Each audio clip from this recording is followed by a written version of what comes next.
Today's chat is brought to you by Loot Crate. Save 10% on any new subscription at www.trylootcrate.com/FFC. Enter the promo code BRIDGE10 for 10% savings. Welcome to Focus Fire Chat. Explore together. Welcome back for episode 107 of Focus Fire Chat, recorded live on November 3rd, 2017, over on twitch.tv/FocusFireChat. Big shout out to our live chat here. Thank you so much for joining us for an evening back in the tower. This is your host, Blue Crew 86. Alongside me, we have our favorite Gunter, the one and only green-eyed music lover. Green, hope you're doing well. I know you're probably looking forward to tonight's chat. I know you were really excited and really well prepared, and I don't know what you're talking about. I got cookie dough.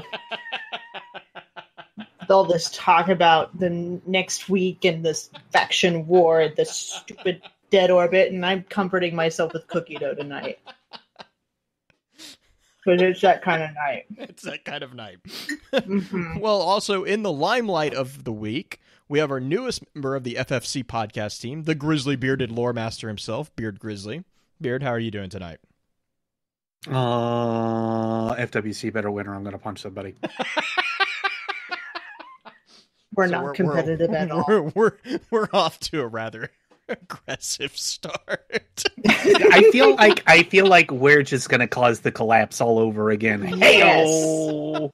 We're like cuddling up with cookie dough and yeah, it's that kind of night. I'll just be over here with Lakshmi going, hey, can we just blow up that side of the tower? It could work. It could work. You know the funny thing is the funny thing is the side of the tower that has the best orbit is the same side that you're on, Beard. So yes, except have you seen FWC's room? Because true. If that's not the most retro, awesome 80-ish place I've ever seen in my life, the fact that you can sit in one of those eggshell chairs and be like, I can sit here all day and just look at this information coming through. Oh, that's I don't know about you. I don't think that's what they're doing when they're sitting in those chairs, dude. There's a bit of a haze. I was about to say there's a bit of a haze going on in there. Well, that was my joke, is that I felt like it was almost too bright, because when you go over and you talk to Lakshmi, like, it's really dark and everything, and then like you get back out into the room and it's just like, wow, who turned the lights on? Because in her little cubicle, it feels like there's nothing but like darkness. I was like, what is going on? She is sucking in all the light. I guess so. She's keeping the darkness in the little. See, FWC does save you. She's keeping the darkness at bay, all on her own. Suck it. We are off to a great start. Yes. Well, yes. I'm looking forward to jumping into the discussion for tonight's episode. So let's run through a few quick notes and then get right into it. Our topic for this week's chat is going to be a look at the collapse. Before we jump into that, however, I do have a few housekeeping notes to run through. In our last chat, we discussed the Emperor's hit list. If you ever miss an episode and would like to catch up, please be sure to check out the new FocusFireChat.com for archives, articles, and links to the other aspects of Focus Fire Chat. If you don't mind, please give us some feedback on iTunes to let us know how we're doing, as well as helping us continue to grow. As many of you already know, Focus Fire Chat is a cross-community gathering where the intent is to offer a week-long, in-depth view of a particular subject from within the lore of Destiny and other games. This chat begins every Tuesday morning and runs until the following Tuesday, with topics decided by the group via a poll that begins every Friday and ends on the Tuesday morning of the new chat. Every Friday at about 10 p.m. Central, we get together to stream a recap of the previous week's chat for those who are unable to participate. Please be sure to also give some support to the other podcasts in the Guardian Radio Network, links of which can be found in our show notes or on our website. Podcasts focused on Destiny include Guardian Radio, the first and longest-running Destiny podcast on the net, Guardian 1, a Destiny group dedicated to Guardians helping Guardians and discussing current Destiny news and happenings, Ghosts and Echoes, a collection of the Destiny audio grimoire from Destiny 1, and the network's newest edition, The Guardian Life, a podcast from the casual Guardians perspective and highlighting all Guardians, large and small. we actually do have some non-Destiny focused podcasts as well. Those are Paragon Radio, which is a podcast that focuses on the news and events in Epic Games MOBA, Paragon, and their community, and The Enthusiast Life, a podcast discussing a wide range of fun topics from within the entertainment world. Our next chat is going to be a discussion on Titans, so be sure to weigh in on the poll this weekend to let us know what topic you want to discuss after that. Links to this poll can be found on either Twitter at FocusFireChat or within our Discord server. I went ahead and asked Green to put together a high-level summary of tonight's topic, and this is what she had to say.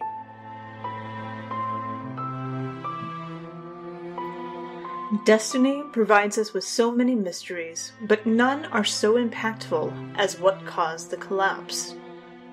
Something hit us, killed our golden age, nearly wiped us out.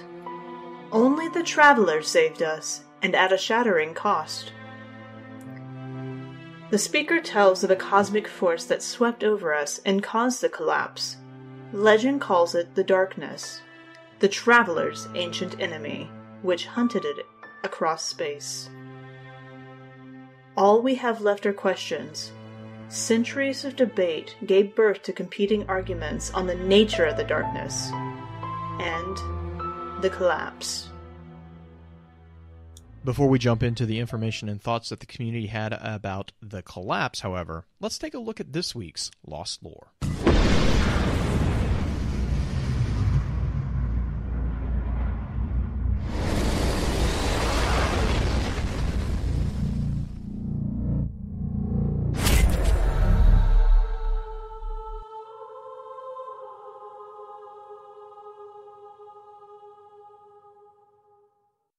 All right, so I think we have agreed officially behind the scenes, finally, that we're going to talk about the anomaly on Titan for this week's Lost Lore.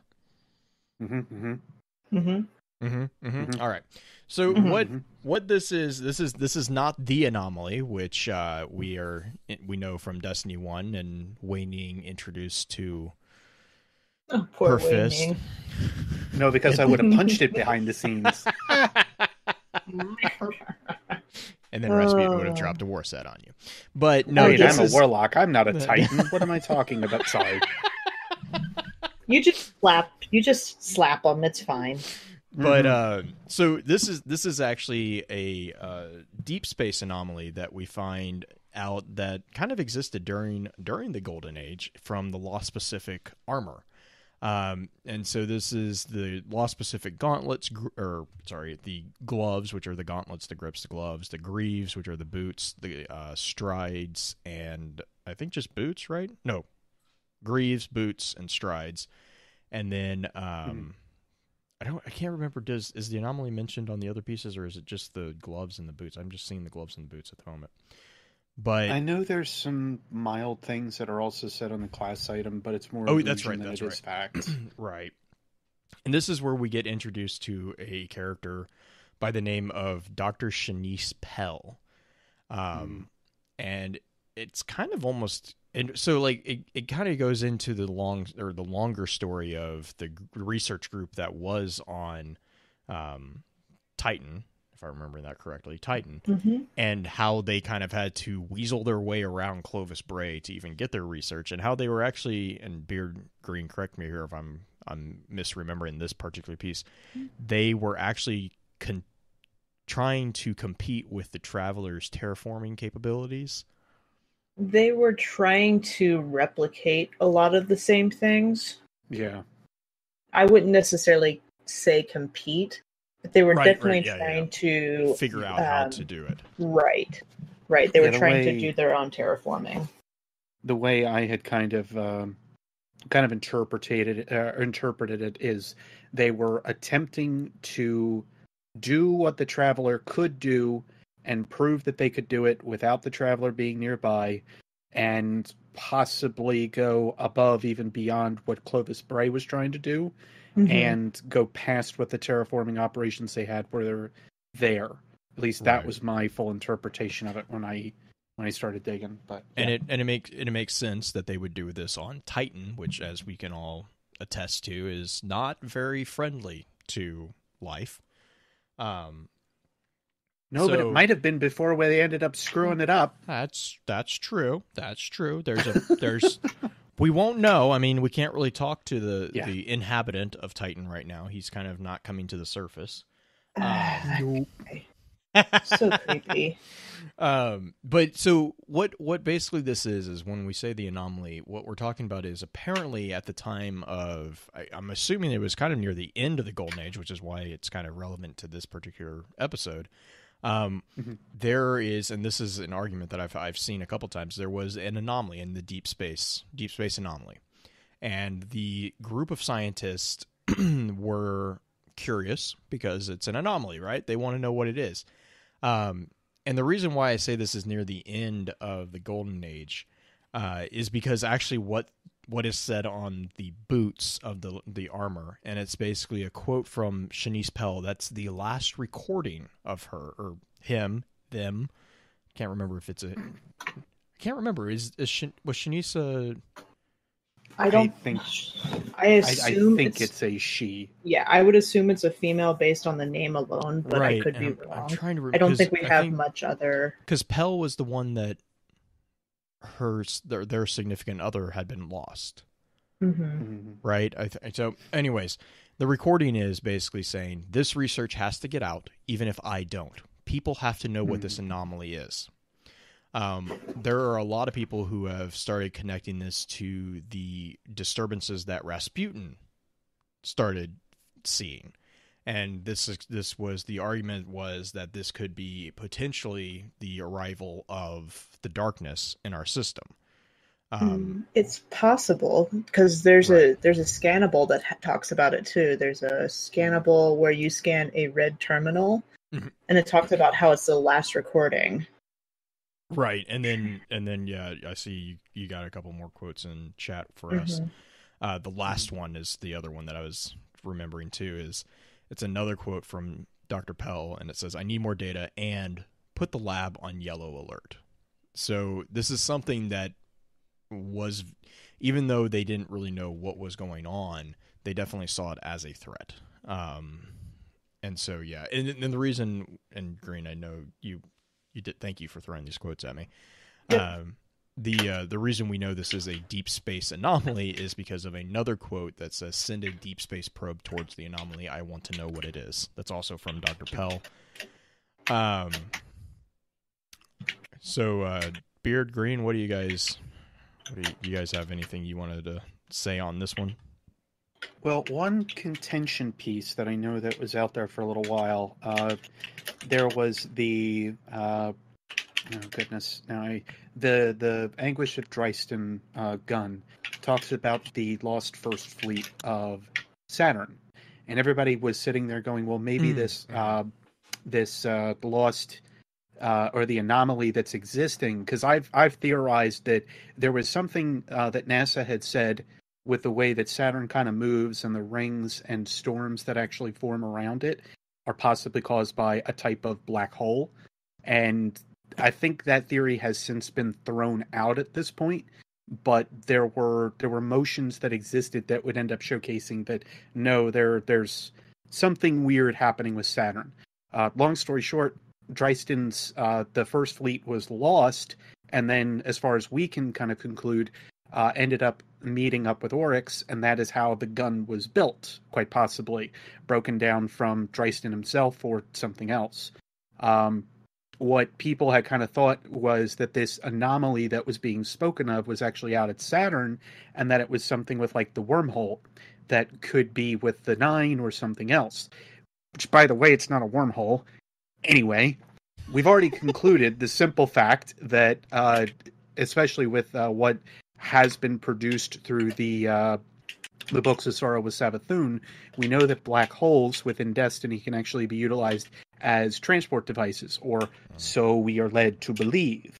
So in that respect, I could kind of see where people could think that maybe this deep space anomaly was there, but then we have to define what deep space is. Deep space would mean that it is further out past our solar system. It would even probably, if all is said and true by even our definition today, past the 3.2 light years that could possibly be the Oort cloud. So that's a pretty far distance. So, needless to say, I would definitely cut out the possibility that this is the anything to do with Saturn or the loss of Dryson's fleet, so on. It's definitely further past any kind of influence that our sun has, past the heliopause, as Rhino just said. Very good. Yeah, and dancing in chats, yeah, the anomaly was the weird neutrino scattering, which, by the way, neutrino scattering is very heavily connected to the Taken, which was the other which is the other contender actually for the Lost Spore. That was a statement that was given to us in Destiny 2 by Asher, which was then Ikora. Yeah, which was then translated by Ikora very snarkily, because then she comments that Asher needs a translator. And so we know that the neutrino scattering is connected to the Taken and their blights, and they're basically coming into our realm. And so that puts a new, I hate it when I accidentally do puns. This puts a new light on the incident that Rasputin has recorded, because the neutrino scattering is a comment in one of the Ghost Fragment Rasputins in which he is documenting an anomaly in deep space. And that anomaly is believed to be the onset of darkness and the what eventually led to that final shattering battle with the darkness and the Traveler, and thus entered into the collapse. Or, well, entered into the Dark Ages, ended the collapse. Sorry. I mean, so, we do have a few scans that talk about an emergency on Titan. Whether or not the anomaly caused the emergency, considering that they went on yellow alert, that's kind of what leads me to think that this is part of it. The red terminal that you get to as you're going to go to Sloan at the very beginning of it says a Golden Age console and a user still logged in. Lilani Valero, Marine Tech number 426. She was in the middle of logging an emergency of some kind. And then there's a broken monitor. I know you can get to it when you're doing the Savathun strike. I'm trying to think if I know you can get to it normally too during just regular patrols. And it says, from this console, a Golden Age technician locked down the shipyard and forbade all future arrivals. The entire arcology was undergoing an emergency evacuation. She signed off. I wonder if she made it out. So it's one of those things where if this is the same anomaly or the same instance of whatever was coming, that they had some sort of warning to be able to say, hey, we got to get out of here. Yep. But, yeah. So, yeah, I mean, and like I said, this is on the Lost Pacific armor set. So if everyone would like to, definitely check out ishtarcollective.net and look those up. Actually, of the armor sets, this is actually one of the more interesting ones because, or I think it's one of the more interesting ones. I know some people will probably disagree with that, but it's one of the more interesting ones simply because of the background that it actually gives us about Titan, which, if you've run around Titan at all, there's a lot of really cool little tidbits. Apparently they had really good advertisements for life on Titan. Oh, they have a jingle. They have a jingle. They do. I love it. And so but I mean, it definitely has the feeling of a community or a colony, have whatever you want to call it, that was trying to compete with Clovis Bray, which, of a lot of the things that are going on in the world of the Golden Age, someone who is taking on Clovis Bray, I'm kind of interested in to see how things panned out for them. But or didn't. Or didn't, well, that's the question is, was the anomaly a man-made anomaly? We don't know yet. We don't know.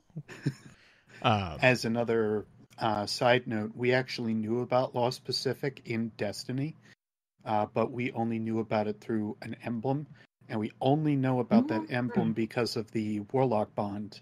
The Warlock Bond actually hosts, or seems to host, the emblem of the mission standard that they utilized for Lost Pacific, or at least for the station on Mars. on Titan. Mm-hmm. The emblem itself in Destiny is called Illusion of Light. And I find it very interesting that they would end up naming it that, obviously, because, of course, they're trying to mimic what the Traveler can do. So they possibly had this planned out even as far back as that emblem, but I didn't get a chance to look at like when it was actually instituted. It could have been something that they added in TTK. They could have added something more in Rise of Iron. I'm just not necessarily sure. But regardless, the emblem does match what is on the Warlock Bond, which I find super interesting. Yeah, that is. That's really, and I like the connection that you had there with the Illusion of Light too. Mm-hmm. That's a really good one. It's such an aptly named bond for now, or emblem name for like what we now know with how Lost Pacific was built up. What they were doing. It's just perfect. Yep, because technically, by all accounts, and I'll go into this as lightly as I can, Titan today doesn't look anywhere near what it does with the terraforming project that was done by Lost Pacific, or whatever you end up wanting to actually call them. Like right now, there are full landforms on Titan that exist. So to have it like completely washed out, that's why to me I kind of call it a failed terraforming attempt. Because of all the water and all the other stuff that's going on with it.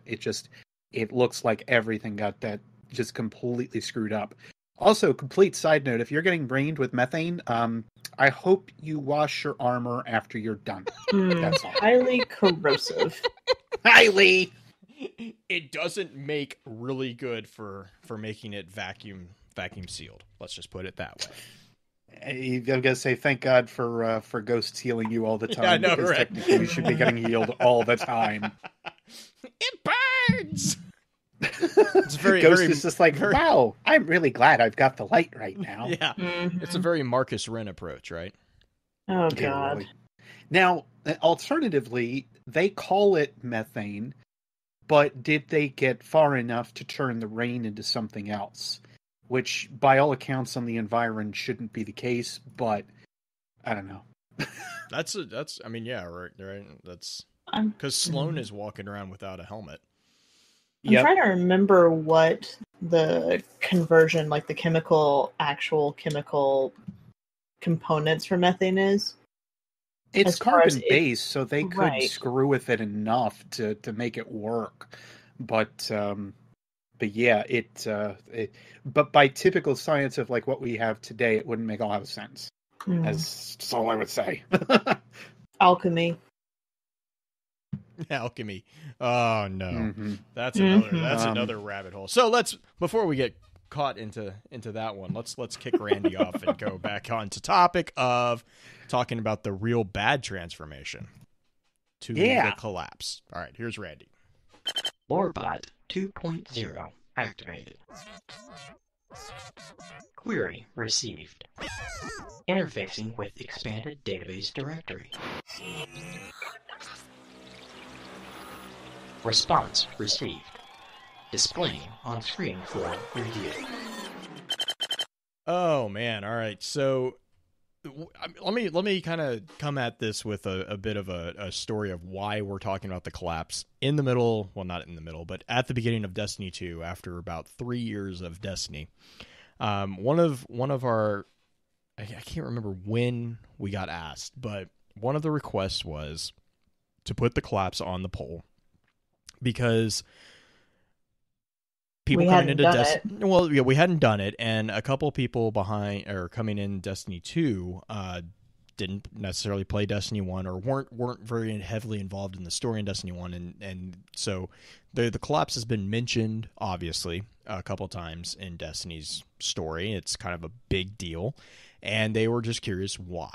What is this? Why is this important? You know, it sounds like it's a big deal, but it's not really kind of around in easily accessible, especially in Destiny 2 as much, because it was really a world event, which is arguably what Destiny 1, in my mind, that's kind of what Destiny 1 was setting up the world that Destiny 2's story is taking place in. And so it was more of a historical notation, I guess, if you will. Bookmark? Yes, thank you. So, yeah, that's why we're talking about the collapse in Destiny 2. So, where that kind of leads us to is we're going to be talking about a couple of the Grimoire cards. I love making this comment, but for those of you who are new to Destiny, we used to have these really cool things called Grimoire cards. In the one that really, really sums up the collapse, I think, pretty well, and was one of the ones I think, Green, you actually used in the intro. Used a lot of it. Is a card called the Darkness. These cards are the best way to get access to these cards is ishtar-collective.net. They have all the archives from Destiny 1, so that includes items and everything on their site. So if you're on there, go ahead and just type in the Darkness in their search, and it will pop up. But Green, do you want to read that one for us? Sure. The Darkness. Something hit us, killed our golden age, nearly wiped us out. Only the Traveler saved us, and at a shattering cost. The speaker tells of a cosmic force that swept over us and caused the collapse. Legend calls it the Darkness, the Traveler's ancient enemy, which hunted it across space. All we have left are questions, centuries of debate given birth to competing arguments on the nature of the Darkness and the collapse. The Pujari position describes the Darkness as a force with both physical and moral presence, an actualization of evil. Pujari art depicts the Darkness as a great storm, or as a change in conduct, a corruption that emerged from within a poisoned and the Golden Age. That is a typo that they never fixed, and it's driven me crazy. Saint 14's position argued that the Darkness was an invading armada, an alien force of incredible but tangible power. Some adherents believe that this armada sprang from species rejected or discarded by the Traveler for their sins. Ulan Tan's thesis considers the Darkness a necessary symmetry to the Traveler in a cosmic balance. In this view, the Traveler's goodness led it to sacrifice for others, and it is up to us to return this goodness by healing the Traveler. The monist position, or the deflationary position, considers the Darkness as a technologically sophisticated force, perhaps a post-singularity intelligence. Adherents invoke information theory or contend that the universe is a simulation, allowing advanced intelligence to gain weakly acausal powers by bending the rules. An actileptic cause claims that we are intrinsically unable to understand the Darkness. In many respects, this belief parallels the Praxic Creed, which suggests that we should stop worrying about the nature of the Darkness and focus on resisting and defeating it. Certain positions, often labeled heretical, imply that the Traveler itself triggered the collapse, or that it knew the Darkness was coming for it and hoped to use the solar system as a sacrifice or a proxy army. The binary star cult is one notable example. Yeah, which was renamed to the Trinary Star Cult. So annoying. Well, okay. If it was binary star cult, could the Leviathan have the little two blindingly star put type things on top of it and not be really called out as the binary stars? I mean, seriously. Anyway, that's my... Just that one little typo in this drives me crazy because it just does not make sense whatsoever why it's there. No. But all the positions, Pujari, Saint 14, Ulantan, Monis, Actaleptic. I kind of butchered that. Yeah. Acataleptic, I don't know. I think that's closer. Yeah. The acataleptic is a philosophical. I'm trying to page through my old notes on the Darkness. It's a philosophical approach to things, and let me look up notes real quick on that, and Sure. I'll be right back. Okay. I like how it just gives birth to all these philosophical questions as to what it is, as what the Darkness is. Even though... Especially, Go for it. especially with these practitioners. I've just been sitting here and thought this whole time, like trying to remember this card a little bit more, because it's been a little while since I've looked at it, as one of my books fall on the floor, if you heard that. The thing that I like, though, is that they do reference not just philosophers at the time, but they also reference somebody like Saint 14, who we, again, don't necessarily know too much about all the same, but he's somebody that's a Titan, which this gives a little bit more to the idea that Titans are not just their fists. Right. We're very, very familiar with the ideas of what Wei Ning had done and so on, of course, certainly, but Saint 14 showcases that, there is a little bit more behind the Titan Order than just punching things, and that's what I like about it. But Olentan is also referenced in Destiny 2 again, in his with the ship, actually. And the Cove.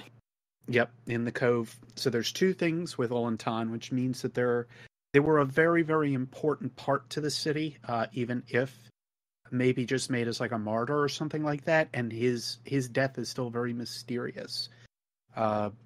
It's still very much up in the air of like what might have happened to him. But what I've loved about Olentan is that it does go with the dichotomy of the darkness and the light, and that is what he founds the symmetry on, is the ideas of we are the balance to the darkness, and right now perhaps that balance is a little bit outswayed, and that's why the Traveler is awake. I think when all is said and done, I think that's exactly why it's awake again. That the darkness was becoming too overwhelming. Because in some respects, I mean, we have the Traveler wake back up and somewhat wake up the Hunters. Now, I'm just going to refer to them as the Hunters, not us as Hunters proper, but the Hunters as in the triangle ships that everyone talks about, or the pyramid ships, to be more precise. Even though they're not pyramids, I'm losing my geometry in my head. It's late here, but the fact that the Traveler made the blast supposedly woke up these Hunters, which is the balancing, because the Traveler is now overwhelmingly powerful. I mean, you could argue it that way, but you could argue it in a lot of different ways. Saint 14's idea of an invading armada, what do those armada of ships look like? It looks like an invading armada coming our way now, but there's a lot of different perspectives on this, which is kind of the whole point of this card, that everybody has their own idea. And I think Blue has got his notes back in order. Yeah, so to touch on the Saint 14 thing, I agree, Beard. That was one of the cases that we made also when we've talked about Titans. Every time we've talked about Titans, this is a very evident case to be made that Titans, I mean, they're very knowledgeable about what they are doing, and I would argue that contemplative. Yes, in their own way they are. Saint 14's position, also remember that Saint 14 was responsible for running a crusade against the fallen. So he was very much focused, and you'll notice that his theory was an invading armada, an alien force. These, which would be the fallen. I mean, that's a lot of people have made that connection. So there's two things here that actually are really, for me, for my perspective, is very interesting. The first is actually the deflationary position. So this is actually a nod to a theory of truth. So it's called the deflationary theory of truth, and basically what this theory is that to assert a statement is true is just to assert the statement itself. So basically what it's saying is that the example that they use a lot is to say that snow is white is true, or that it is true that snow is white is equivalent to saying simply that snow is white. And this, according to the deflationary theory, is all that can be said significantly about the truth of snow is white. So their point is that when you assert that a statement is true, all you're doing is you're just saying, like, you're just attributing truth to those words. You're not actually the actual thing being described does not necessarily have to be the truth. It is the belief in that truth that what makes correct. it considered to be true. Right. And so Stanford has a really, really, really good article actually about the deflationary theory of truth, and I can put that in the show notes if anyone's interested in reading it. They go through the history of deflationism, which involves like the equivalence schema, the varieties of different deflationary theories. It even breaks into like the breaking out of the difference between their theories on truth and falsity, which gets kind of interesting, because basically a lot of the deflationary theory is based around semantics, which is based with the meaning of words. I mean, that's really what it is. So the thing that they are looking at is, for a monist or deflationary position, is a technologically sophisticated force, perhaps a post-singularity intelligence. So they're using information theory, or contend that the universe is a simulation, which kind of goes in line with a theory of truth in which nothing that you say is really abstractly the case, because you have allowing advanced intelligence to gain weakly causal powers by bending the rules. That's all from this card. So in a way, that is where that stems from. Now, to go back to the acolyptic clause, the acolyptic clause is, let me read this real quick, claims that we are intrinsically unable to understand the darkness. Okay, I'm going to stop. That's that quote. Acolyptic is a callback to a skeptic doctrine known as acolypsy. And this doctrine is basically that human knowledge amounts only to probability. There is no such thing as certainty. And what that means is that real or apparent, it's the real or apparent impossibility of arriving at certain knowledge or full comprehension. One of the examples that you can use even in discussing game lore, right, is Kex had the podcast with Ishtar that did this. The gauges of certainty that we can use when we're talking, we can never really get 100%. And Captain Kex, he's in law enforcement, so he speaks from that perspective, and he talks quite a bit in that podcast about how they use the gauge to kind of get into a probable state, which is really basically in that 85 to 95% certainty range. And that's honestly, in the real world, kind of the best that you can do.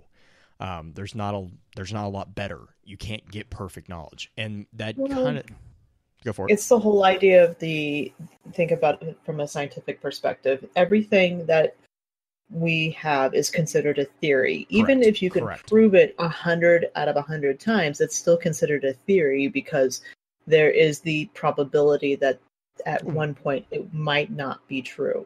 Well, and a good example of that is gravity. I mean, I know people are going to...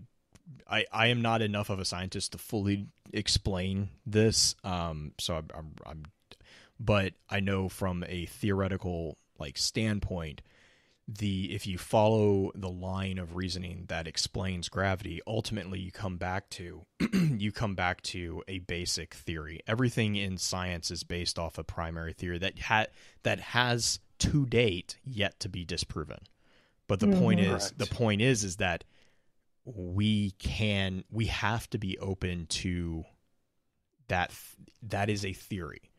It is ultimately always based on a theory. Now, and this kind of goes back to the degrees of certainty. We're 95, 97% sure that this is the way the world, quote unquote, works.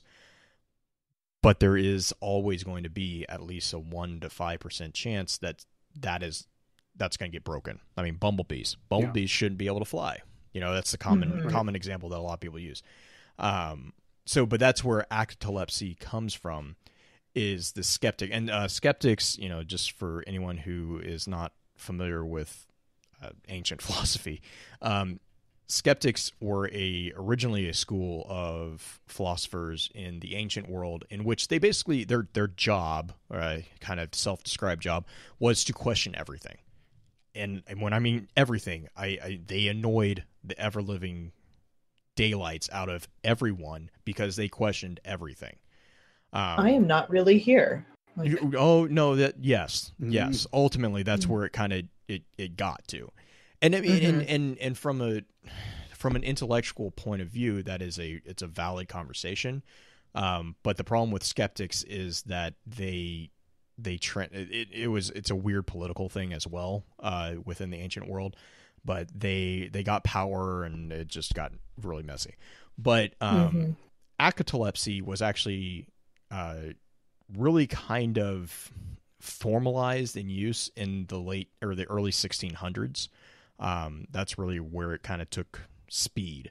So, but yeah, so basically that translates into the acataleptic clause in that we are intrinsically unable to understand the darkness. That's kind of the trivia history of that particular clause that is actually literally what that means. Like if you say it's an acataleptic clause, that is what it's because you are not able to understand it. So well, it's the same, and you could say the same thing about light. We are not the slippery capable of irreality. understanding. Yeah. I'm gonna say it's just like we had mentioned before with like arguing from semantics and everything. It's right. You could continue to do that for like every single day or for any given point, but yeah, in the end, you know, it kind of screams to me that it's just like, let me just tell you about these points that I have in mind. Just kind of run with the conversation on that point.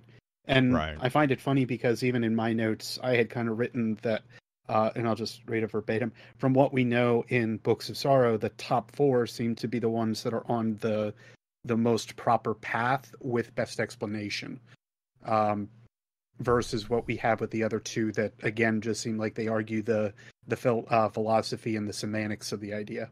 Which is what makes, you know, and this is where the collapse kind of coexists in discussion of the darkness, because it's very intrinsically connected. But I actually really also am a big fan of and I'm not like a huge fan of any of the particular theories, but the particular trivia connections, Pajari's position. Oh God, yes. Because and Beard, I'm sure you have notes on this one as well. Pajari is actually a very religious religious term. And so for a Pujari position to be claiming that there is a moral degradation of a culture, actually that is what a Pujari is, and this is a gross oversimplification. A Pujari is basically a holy person within, I'm going off the top of my head, Hindu? Yes. Is that right? Okay. Which and the weird thing about Pujari is I always can get this confused because it's the individual, it's a holy individual, but it is also a rite of purification. Or it's the thing that you light on fire in the there's multiple meanings of the word Pujari, but I'm going to say it's not just a simple thing. Yeah, right. It's by no means a simple thing. But the cool thing with Pujari is Pujari was a warlock. Well, the fun part about the item, which is or the process, not the individual who is the Pujari, is that it requires fire, and you burn it, and that's how you purify things. Well, one of the warlock's mainstays is in Destiny 1 was the Sunsinger, which, guess what, had resurrection capabilities. And Pujari was also the warlock that was connected to the Black Guard. He was the Thanatonot that leaped from the shores of time. There's a great inside joke for anyone who played that map, because you can't help but fall off the edge of B. But because it's just a stupid spot. Yep. But Pujari still do it to this day. Pujari argued that, you know, and the other cool thing about Pujari, real quick, is the Pujari art that is described here. If you guys watch the intro of I can't remember if it was in Destiny 2, but in Destiny 1 it had that amazing intro with the fog and mist of the darkness kind of creeping into the unit. that's kind of, a lot of people kind of attribute that to Pajari artistic depiction of the darkness. And so, like, Pajari argues that the darkness was like a change in conduct, the change of the attitude, the individuals, Clovis Bray, the corruption that emerged from this, very, very. It was kind of what you see with Callus in the Cabal Empire, but the hedonism and this, like, the self-focus, the egocentrism, and that's very appropriate for a Pajari position. Like, to me, it's that was another one of my really favorite ones that kind of gets thrown in here. But back to the collapse. Oh yeah, go for it. I was trying to remember where else that was actually said, because there's, off the top of my head, some other place that's actually stated something similar, like just the idea that we're here to atone for, like, what it is that we had done. I think it was one of the Iron Lords that had said it. I think it was Confluence or Timur, and they had mentioned how, doesn't it feel like that we're here because we basically lost our way, or the traveler basically sent us to this fate. I can't remember the exact quote off the top of my head, but I know the idea of Pujari is something that seems like carries over into the rest of like current day, or it seems like he might have picked up on some of the notes of those guys and just kind of altered them or made them work for himself. But he's not alone in his thoughts, if nothing else. Well, and it's, I mean, I'm going to tread gingerly on this thin ice, but it is it's very similar to the idea of a purgatory. Yes. You see that with the Seraphim armor from Destiny 1. Right. And I mean, and if you think about it, to kind of pull it back into the collapse, if you think about it, that punishment, so from a social perspective, basically, or associate economic perspective, what happened was we were at the height, right? So basic summary of, I'm going to give a basic summary because we don't have dates and we don't have a detailed timeline. Thanks, Bungie. But basically what's happened is the Traveler arrives, which ushers into this amazing and an appropriately named Golden Age, which is the height of basically human civilization. It's basically utopia. There were problems, but they were basically philosophical and political disputes. There was not a lot of big issues. We cured most diseases. Lifespans tripled. Amazing things were happening. And then at the height of this era, something happened. We have tidbits and clues that we've been able to piece together throughout the last 3 years of what happened, but basically the rug got pulled out from underneath us, and which is pretty apt because that's kind of why we call it a collapse. It just fell apart. That then led into what was known as the Dark Ages, which, we have talked about the Dark Ages. That's also where you have, like, the warlords, the lords and ladies of iron, which then leads into the City Age, and then into the Age of Triumph, which then leads into the Red War. So that's kind of a very, very, very overarching story of humanity in so far. And Green, I know you wanted to jump in on that. Yeah, it was just the concept that during our Golden Age, we rose to the point where we were wanting to learn how to terraform. I mean, we mentioned it in the Lost Pacific stuff, that we were actually to the point where we were trying to terraform and become powerful in that respect. The problem that I find with our discussions on the collapse, and this is one of the biggest problems about pulling information together, is the fact that we know a lot about what happened after, a little bit about what happened before, but we don't know what happened during the event. We don't know what the event was, even.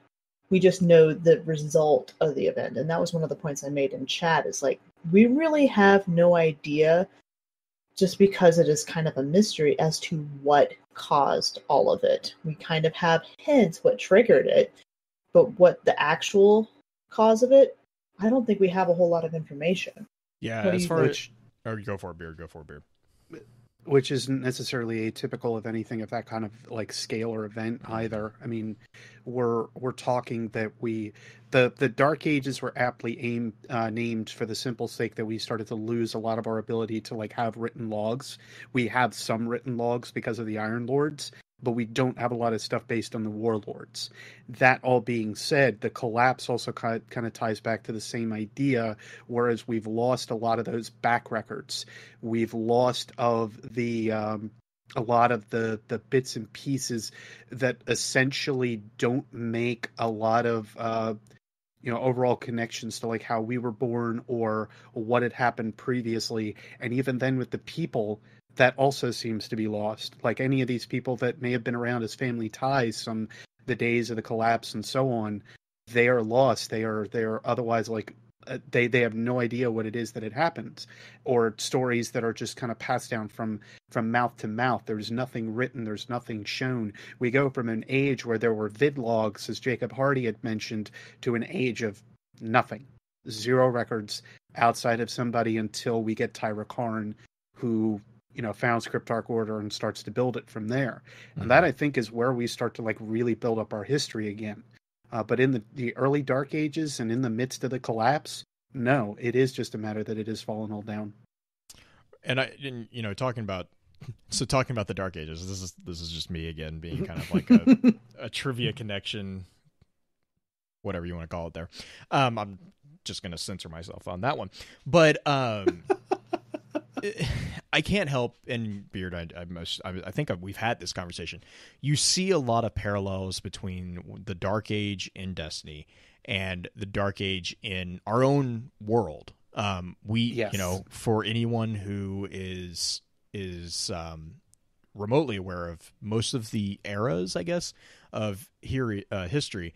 The Dark Ages is actually what's usually referred to as a historical periodization. And basically what this usually refers to is about the Middle Ages.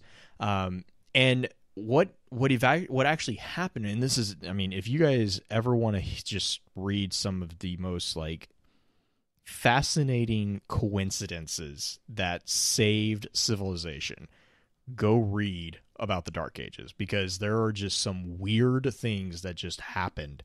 Thank God for the Irish.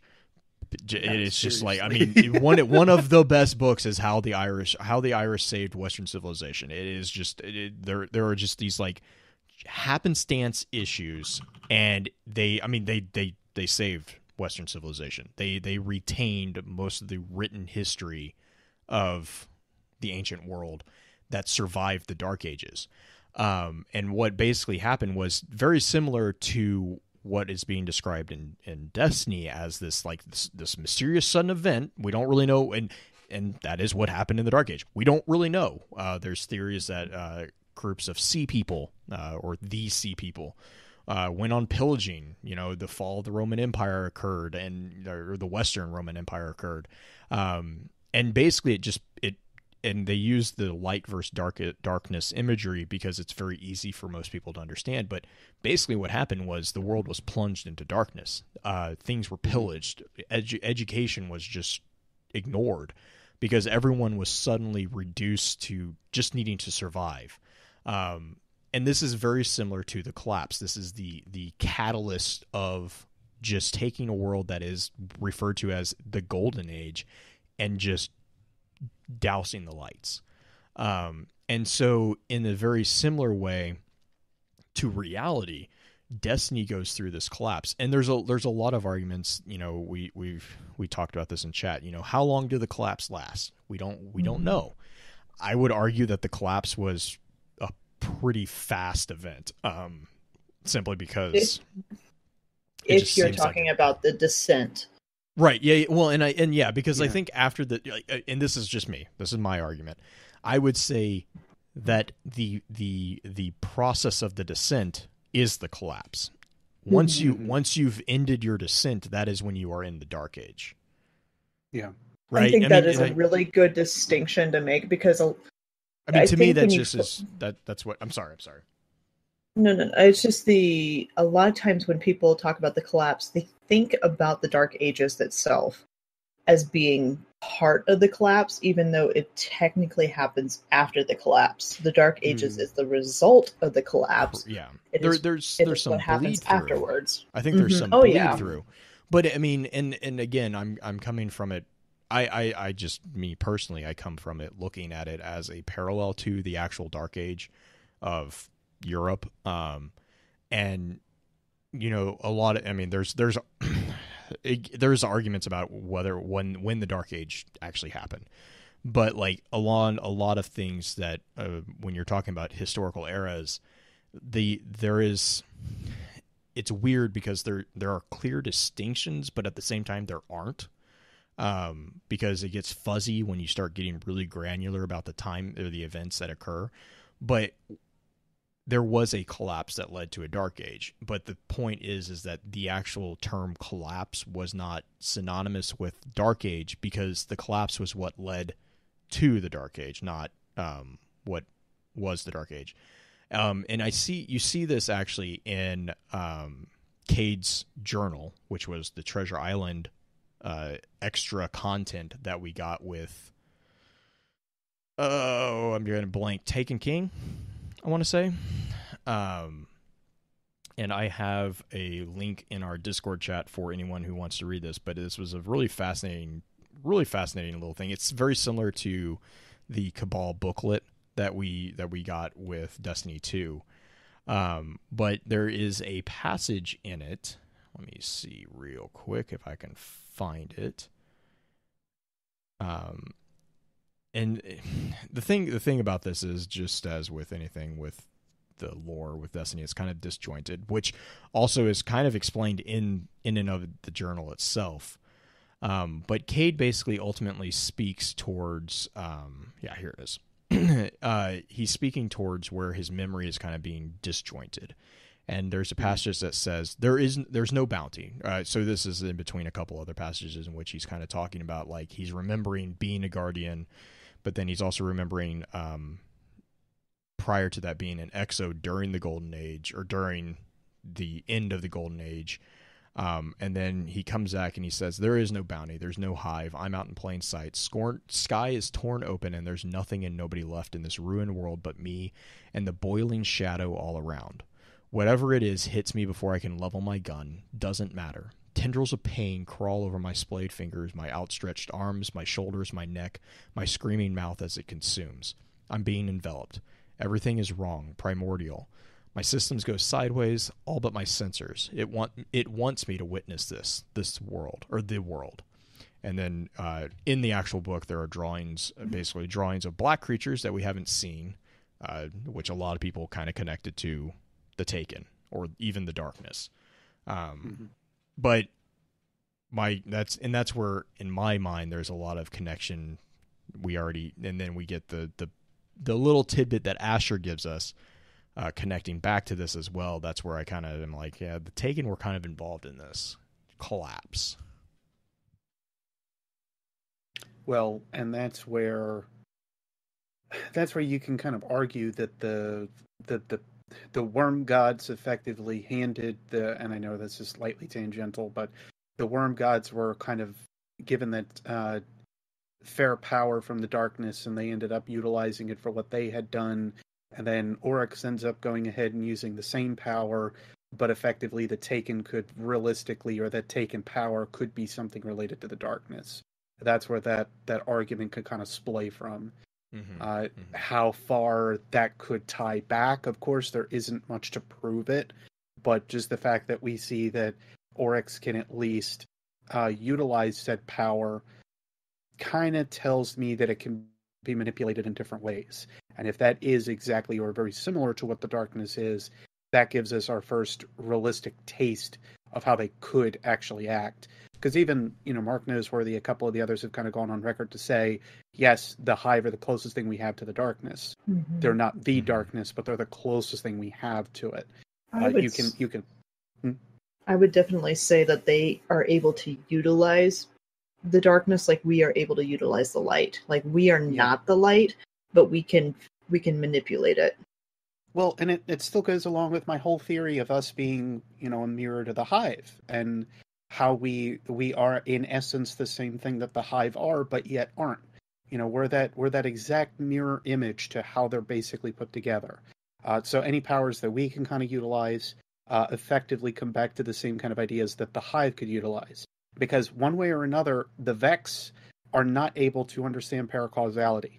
That comes down to the abilities that we display and the abilities that the Hive display, or at least Oryx, with the powers of the taking. And the only other option that you could say is that Karaya Blade Transform was the only one that could then understand it because it was then taken. Mm-hmm. Again, tangent, I'm sorry, but I thought that was that's the only thing that I've been able to kind of think of with the way that Cade describes this stuff within the journal, that to me makes the most sense. It's the only thing that I can really kind of tie back to kind of say, well, Cade did experience the Taken previously, but it wasn't the taking. You know, it was something more powerful even than that. Or the other thing too, and I just kind of was thinking, just, you know, while we're talking, a little bit of a tangent thought, is we know that Oryx had echoes that were basically able to be echoes of himself, and Cade kind of seems to survive. If this is taking, you know, I could see this being an echo trying to take an exo and not quite having enough power maybe to do it. Right. Kind of, you know, like how, yeah. So, but Green, I know you wanted to jump. Does that make sense, Beard? Like, you know, yeah. we know the echoes can kind of be, they're pale. I mean, they are pale imitations of Oryx, and we knew that they could kind of do it. So it makes sense that they could kind of be his herald in a way. And it would explain why Oryx has never been to our system, but yet the Taken are being here during the collapse. And, you know, because I know a lot of people had that argument as well. But go for it. No, that's the other argument that also has been kind of like creeping up left and right is even like Crota's involvement with the collapse and such, which I know we'll probably get to as well. But I'm of the camp that says he wasn't there, and I know that's a very unpopular opinion, but I'm of the camp that says he wasn't there. That Oryx wasn't there specifically? Crota. I would say Crota wasn't there. I would say that Crota was a force that came after the fact, that he was kind of building his force, because I think when all was said and done, he may have been on the moon during the collapse. Like, he may have been building himself up with the showcases that the Luna installation, the First Light installation, did know about the worms underneath the ground. But it didn't go much further than that. We didn't necessarily see that the Hive were entirely involved. Because I have this feeling that if Crota was directly involved in the collapse, I seriously think he would have just wiped us out. I was about to say, there wouldn't have been a dark age. there wouldn't have been anything. If he could actually leave the moon, as it showcases that it seems like he can't, I don't necessarily think we would have had a very good day. It would, in my mind, going back to the ideas of, like, because I didn't get a chance to chime in on the collapse of how long it would have lasted, it would have been anywhere from a day to a couple of hours. It would not have taken long. Anyway. Well, let's. You want to jump to some of the other effects of the collapse? Right. Yeah. So we do have some Grimoire type references to what happened a little bit. Like, in the collapse, Rasputin was actually down. Like, he was off. He was not brought back on until after the collapse. Now, granted, it says in the card from the Taken King, and I'm trying to remember, it's called Wake Himself. And it was where he mentions that he shortly came back on, and you're literally in an area when you bring this up. It says this is the first place that came back up after the collapse, shortly after the collapse, and he regained control of the entire facility, but it all started here. Maybe Rasputin didn't wake himself. Yeah. That is a terrifying thought, that he wasn't the one to wake himself up, that there was somebody there. Well, and that's where you had the lot of theories about Cade and the Exo Stranger Because the other thing that was there was when we also started finding the stuff about like the it was the eye scans. The same set of eyes accessed the bunker like over centuries, and basically the only thing that could survive that long and not deteriorate was exos. So there was a lot of theories about that as well. But the other thing while we're on the topic of war mines is that this was also the time prior to the collapse was when we actually did have, and I remember we talked about this pretty recently, was actually we did have plural war mines. So regardless of what happened after the collapse, we do know that there were more than one. So, yes. And that's where also Rasputin that's the really fun conversation about Rasputin bucking human approval of some of the things that he does and actually kind of sacrificing humanity for the long win. He's basically playing a longer game. And there's a bunch of cards I think that have some disturbing but very, very poetic presentation of Rasputin kind of watching civilization crumble around him. It's like, are we going to talk about Midnight Exigent? Oh yeah, we can. If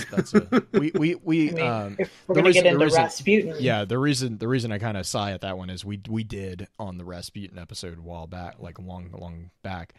But was that yes? Pins is saying Ghost Fragment Darkness, which is a Grimoire card. Ghost Fragment Darkness was where Rasputin detects the darkness. But we also, this is where the connection to Asher and all that is made, because he starts seeing the neutrino scatters, and everything. But yeah, green. I don't know how far down this particular. No, I think we should move on. Just a cursory. If you wanna go back and listen to the Rasputin episode, where we go into that a little bit more. And we go into all the subroutines that Rasputin had in the Grimoire card and kind of explain it. Another really good site for that one is Destinypedia. Actually has a very good breakdown of the Rasputin subroutines. Yes, Rasputin did not shoot the Traveler. Nope. So and the reason I kind of throw that in there is because if you go through the subroutines, he was preparing to. He never activated it, at least as far as we know. As far as we can tell, from the information that we have no evidence of his activation of the weapons that he had readied. He had readied them, but he never fired them. But yes, we did. We broke down the subroutines and all that stuff, and it's for the war mines particularly. That is a very interesting event, because that's also when you kind of see a possibility of Rasputin not just sacrificing humans. He actually could arguably have also sacrificed his own kind by shutting down. So Rasputin made a tough call, if you will. But I'm gonna say, because you can look over all the other war mines and you can argue, of course, there's just to kind of list them and their importance. Like, we know that there was one on Venus that was unknown. There's Charlemagne that was on Mars. There's possibly Martel. And then you have these submines, which we know a little bit less about, unfortunately, but one in particular is Mahaliadi. And that was linked up with General Enshu. Right. Somebody that had direct influence towards Tyrant or Rasputin. So to say that, especially with the collapse, they are that important to look over. They're that important to look over. Right. That's why we still question here in Destiny 2 what is going on with them. Because right now, we have no necessary idea. We have Arecibo, of course, from Io with the brief connections, but that's all we got. Right. And also with the connections to the war mines, we have Siva. Siva is present also in the sense that Rasputin basically, so what happened was Rasputin detects the darkness coming in, and actually the Exodus project was already in play, but Rasputin actually overwrote timetables and moved it up to kind of try to help evacuate. I mean, he was trying to assist humanity in surviving this event, and then when it just became obvious that it wasn't going to work, that's when he kind of was like, all right, well, bye, time for a nap. And I think pins time for hibernation. Rasputin 3, Ghost Fragment Rasputin 3 is where he kind of realizes that he can't win and he shuts himself down. But so that's also the Exodus program, which then connects into Failsafe and that entire story arc. And then also you have Exodus Black, which is Failsafe. You have Exodus Red. You have Exodus Blue. I want to say there's an Exodus Green. Wasn't there an Exodus Green? I don't remember one, but I would be very happy if there was. I mean, I know you would. I mean, I nod my hat to you because Exodus Red was the extra soul. It was the one that was sent out with the Siva mites. Exodus Blue was the one that got gutted before it could launch, and we actually had the Crucible map, right? Wasn't that the one that? Yeah, that's Blue. Exodus Blue. Saber Green. Red Thank you. Dancing, correct me. It's Saber Green. That's the one I was thinking of. Saber Green was the that's exactly right. Was the command. Yeah. So yeah. But yeah, so the Exodus program was a separate entity that was already in play when the collapse happened, because and as part of the Exodus program, Siva was being used, and that connection there is that Siva was basically a colonization tool. Correction, real quick. It wasn't, the Exodus program doesn't necessarily start during the collapse. It started prior to the collapse. Right. Sorry, that's what I misspoke then. Yes, that's what I meant. The Exodus program was in play when the collapse started. Yes, it was going on. Right. Okay. For a bit of a bit of side notes too. If you guys end up getting interested, check into like the Alpha Sector stuff, because that actually talks a little bit further about all of the Siva mites and their connection to the Exodus project. Because originally, even Willa Bray had like no incentive or idea to throw it at the Exodus project. It was completely General Anshu's idea. So right, I think it's absolutely worth reading over that stuff again. Yeah, and that was also where you got the argument. Interestingly, the argument between Bray and the General about the weaponization of Siva. Yeah, because Bray was actually, I'm trying to remember. Bray was actually against. Willa actually seemed like she had a heart. Yeah, I'm like, wow, this is a Bray that's arguing against, like, which, I mean, whatever, right? Brays get a hard rep because they deserve it. Yeah, they do. Yeah, most of them deserve it. I think, I mean, as far as going on a little bit back to other things that the collapse caused, that we feel that they caused, or that we have some evidence that they caused, the Awoken is a big one. Yes. We did a whole series of episode on them and the history, which I'm excited that we're going to be getting more. Did you hear about how there's a social space that's possibly going to be coming up? I'm trying really hard not to. Okay. I'm trying. I'll be honest. I'm trying really hard not to get excited about that, because the Cryptarchy, is actually one of my favorite like little segments of information in Destiny, because of, again, this goes back to kind of the conversation we were having earlier about the Dark Age and the Irish. The concept of a wayward station actually managing to save bits and pieces of the lost civilizations, and kind of start rebuilding, because that's what Cryptarchs are. Cryptarchs are explorers of the Golden Age. They are reviewing, and I mean, we did a whole topic on. There's just amazing connections between Hygeia and the Library of Alexandria, and the reef in general, and the island of Ireland. within the Dark Ages, and like what that actually was, because basically the Awoken were humans a lot of the Awoken were trying to escape, but there were actually humans already out in the reef, and they were colonizing different areas of the reef and mining different areas of the reef. So they were already actually there. And then the collapse happened, and the events of the collapse, the conclusion, I guess I would say, of the collapse was the wave. Basically, so the similar thing that happened at the end of Destiny 2 happened at the end of the collapse. And that wave washing over humans who were at that point kind of pure humans at the edge of the darkness, yeah, human and the light, where the light touched. They basically got that's squished. Part of the quote. They got yeah, squished. Yeah. Rock in a hard place, if you will. They got a nice love hug. They got a hug from both sides. It's fine. They're the blue-skinned stepchildren of this divorce. Oh, but I mean, they kind of are. They kind of are. It's just the Awoken have like a really tragic origin story, actually.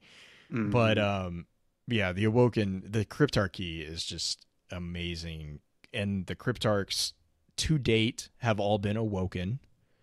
You know, I cannot think. Nope. Yeah, we don't have all the.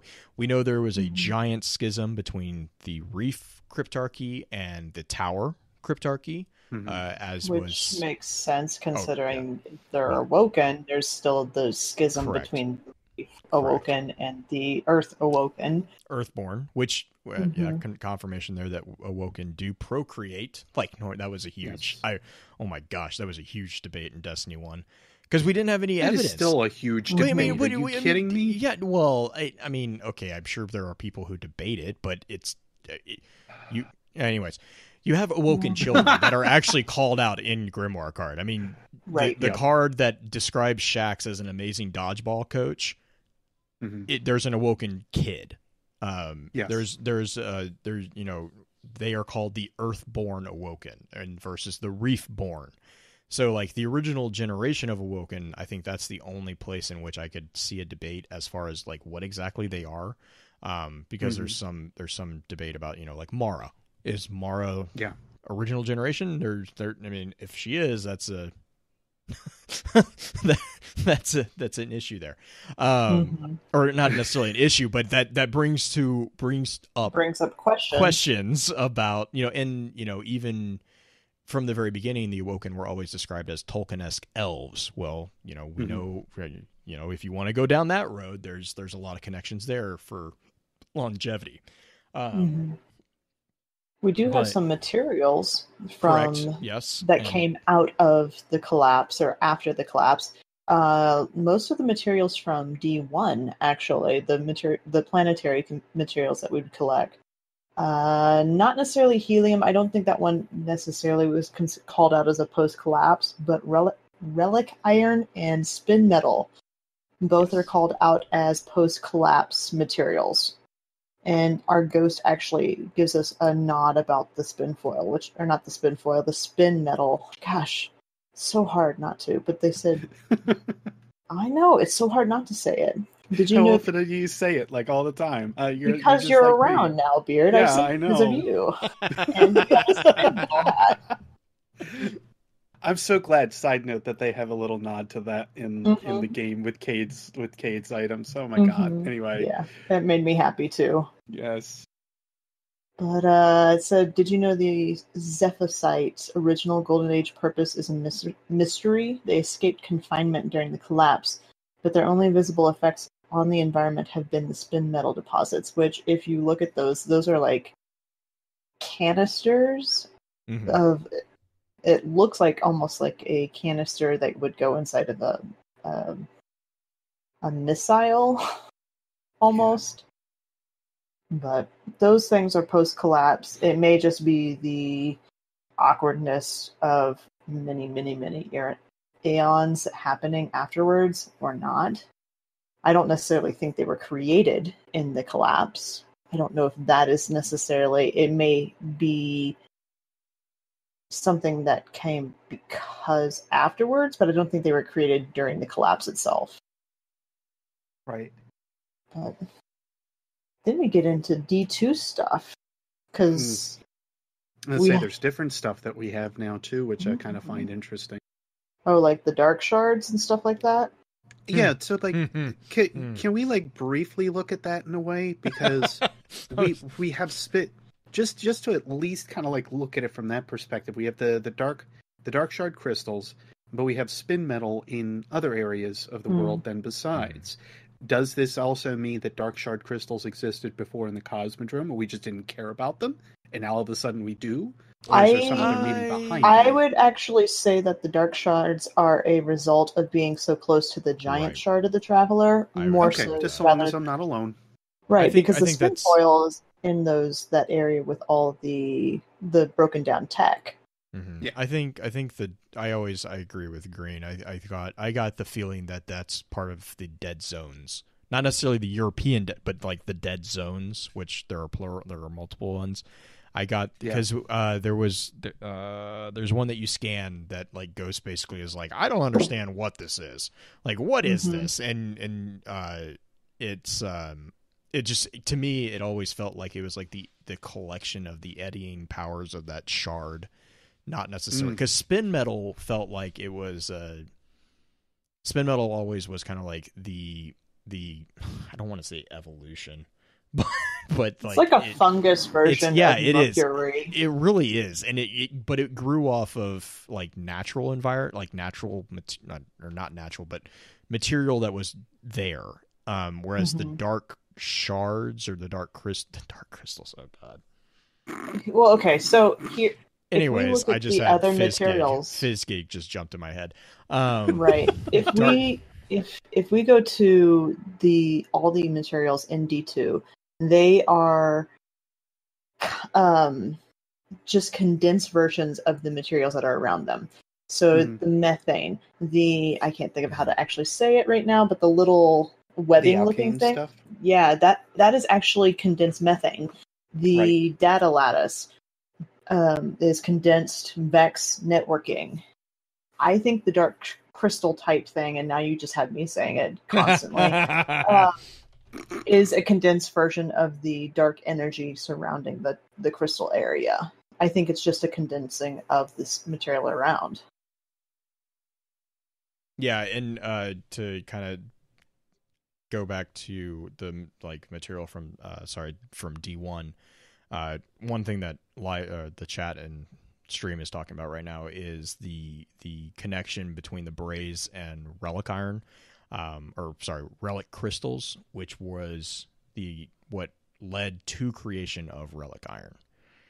Relic crystals were what actually inspired Dr. Willa Bray to develop the Ingram matter encryption technique that was used during the Golden Age, which is where we get engrams.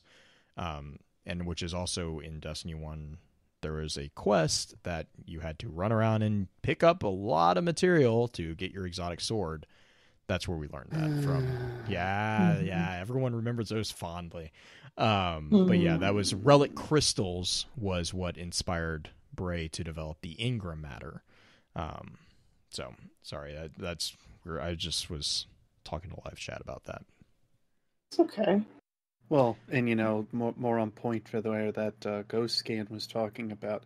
It almost sounds like it's very acataleptic in terms of understanding darkness. Look at that. Welcome to the summary of Destiny. It's an acataleptic game. We don't understand, but we sure try. Just shoot it. What was that a Cade quote? I don't know. Just shoot it. I'm going to say she's going. Hang on. Let me talk to Eris. She's talking about these dark matter things. Oh, just shoot it. They'll be bound by terrestrial bullets. Yeah. Oh man. Let's see what else. So we do have a mention of collapse, not necessarily the collapse, but of collapse in Destiny 2. In the Crown of Tempest card, or the lore entry, which that one it is kind of a throwback, I would say, to an older age. Right.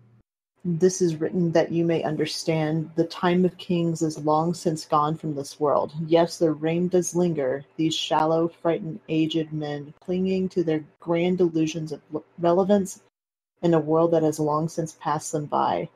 But their reign is a lie, a fleeting charade that will crumble beneath the weight of their greed. In the end, though they may conquer the lands and the seas and the fragile flesh upon which they trample, their empires will collapse and their graves will beckon. And the crowns of old will find new heads to bear the weight of their power, and the strong will be made to suffer as their weakness is brought to light. Which is fun, and I just saw what you put in chat. Main pants. Yes. But okay, so this to me throws it back to the talk that we had about the hit list and Callus, but I think it is very relevant to our own civilization. Right. And what we went through, and it possibly kind of calls onto what the collapse could be philosophically. What do you think, Blue? I was just gonna say it also heavy is the head that wears the crown is a phrase that most people will recognize. But it's just, I think that's I agree with what you're saying. I just think that it's also kind of like what is it, Nezarec, right? Oh, good. You were going to steal my thing. No, I didn't mean to steal it. I was just saying great like minds. Great minds. Yes, great I minds. know. But like I think in the same vein that like there's, as it stands right now, they're both very vague connections to this previous world. I don't know, but to me, the idea of that heavy is the head that wears the crown, that mentality, that's a very common mentality. It's a very common theme that you see in quite a bit of literature, like stories, all this stuff. That's all I was going to say, is it's a very common, I hesitate to call it a trope, but it kind of is that. Beard, what did you... Well, and that's kind of the same thing with Nezarec, and even with the Crown of Tempest. I almost feel like they are windows into what the Golden Age kind of put together in a way, as like these pre-stories, almost like what Olentan constantly preaches about, like the symmetry in its regard of light and dark, where now all of a sudden these different religions are effectively kind of popping up throughout the Golden Age. I basically have kind of linked that stuff like Crown Tempest or Nezarec's Sins. Both are kind of more fictional stories that we have, or at least tie off from, more than they are much else. That's always been my general feeling. It's obviously not fact, but yes, I think that's the biggest thing overall, is there's just so many different stories that can kind of produce from it.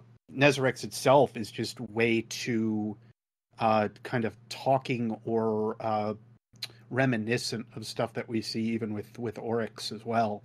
So to say that it's a pre-Golden Age text, which granted we don't see with like Crown of Tempest or some of the others that are out there, this one actually has a date on it as being something that we can track as being before our time was actually written, even though people want to argue the Books of Sorrow were pre-Golden Age, and even though I will certainly agree we can't necessarily put that timing on.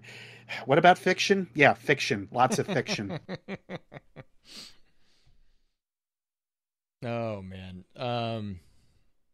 I think... I don't know. Green, do we have... There's really... Okay, so searching for collapse-related stuff, like with the word collapse in it in D2, it's one of the words that they kind of abandoned. We saw it all over the place in D1, but it's really not in a lot of places in D2 that we have readily available. Yeah, it's one of those words that they kind of got rid of, which is right. Interesting. I mean, darkness technically is too, but a lot of people are still referring to everything what darkness is. I'm gonna say Raul will yell at you about the darkness if you stand next to him. That's true. Right. Like, I mean, in between Tess being the one that everybody's like, hey, come on over, talk to me for some reason. Anyway. Tess is awkward. She's like creepy. she's a freaking hawker, like over there. Come get your silver! Come get your silver! And it's like, leave me alone! Yeah, really. It's more like, come get your apples. Apples over here. Yeah. Apples. Don't Who wants mind some apples. Don't Somebody. don't mind the poison in them. It's good for you. Oh, lordy lord. Have some shiny. Which works for hunters, by promise. the way. We were talking about that before show. I'm a hunter at heart. Like, it's shiny. Oh, okay. How many of the gold shaders did you get? All of them. Heyo. But okay. Yeah. I gotta say, with the way that Rahul talks about the darkness and everything, they claim it's gone, but realistically, no, it's still a thing. Mm-hmm. Yeah, he stole a ton of his quotes from Nietzsche. Yeah, and the game. Yeah. Well, no, there's one. Yeah, you. that's the one. It's like so. He says it like every time I walk by him. It's really annoying. Speak not to me of the darkness. I want no part of it. Then you want to talk about the differences in the storytelling for this? Yeah, that's what I was gonna say. To go back to your comment, and it's a valid comment.